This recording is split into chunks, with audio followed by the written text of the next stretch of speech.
Hey everybody. Um, I just want to say happy holidays and I just want to say a couple things in lieu of the impending holiday season, and giving thanks and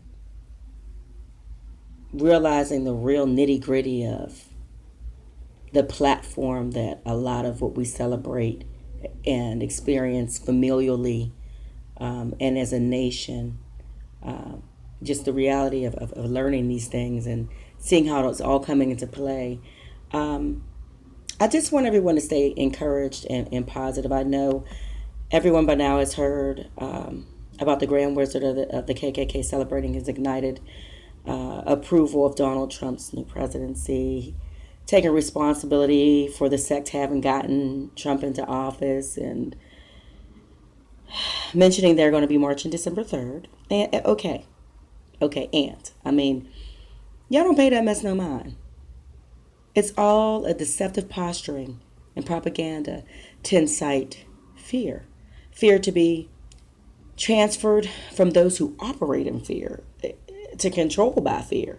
So, look, this is a time right now to reflect honestly within yourself. Can you see love? Can you see it? Does it have color?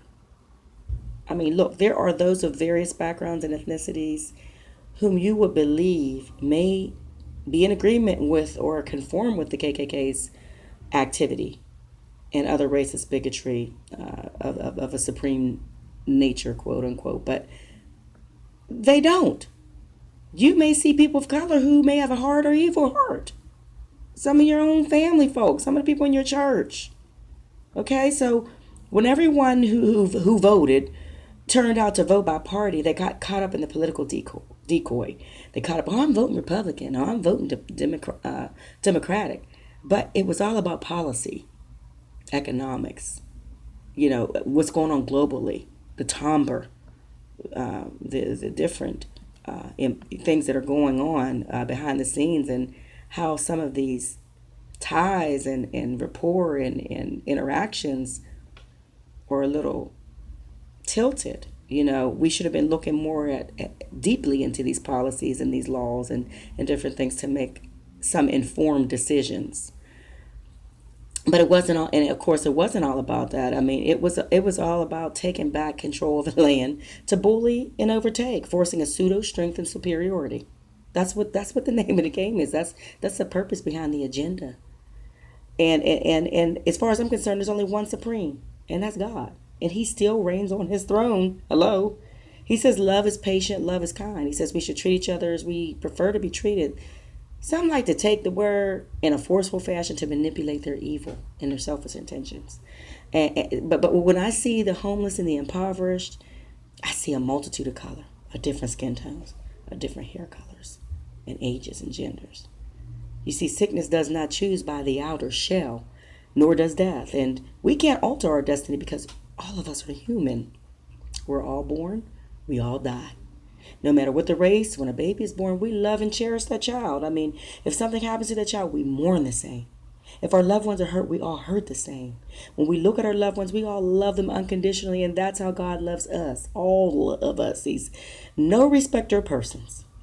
So don't be deceived by the taunting and the anger. Don't let your joy be taken away, and definitely not your faith, because in the end, on Judgment Day, we all have to face the Father and be held accountable for our actions, even those actions we did not do when we should have. This civil and global unrest is not new, and it is to be expected, but how you going to handle it? Sitting on your hands and doing and saying nothing, or leading by example instead of waiting for someone to do it for you, talking to your congressman, taking an active part in the community. Hey, if some of the social service accommodations are taken away, go out and take some bread and some food to the people. If someone's cold, take them a coat. If someone's in duress, you take the time to hug and pray for them. You have a responsibility. For if you sit and lay dormant, you serve no purpose but to merely exist.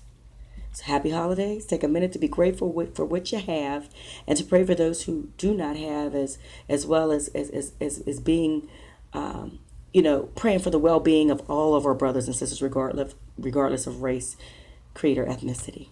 That's what this holiday season is about. So let's get our priorities together, y'all. It's a wake-up call. But it doesn't have to be a bad thing. Out of something intended, ill-intended, something great can come from it. I promise you that. I know it for a fact, and I've seen it for myself. Happy holidays.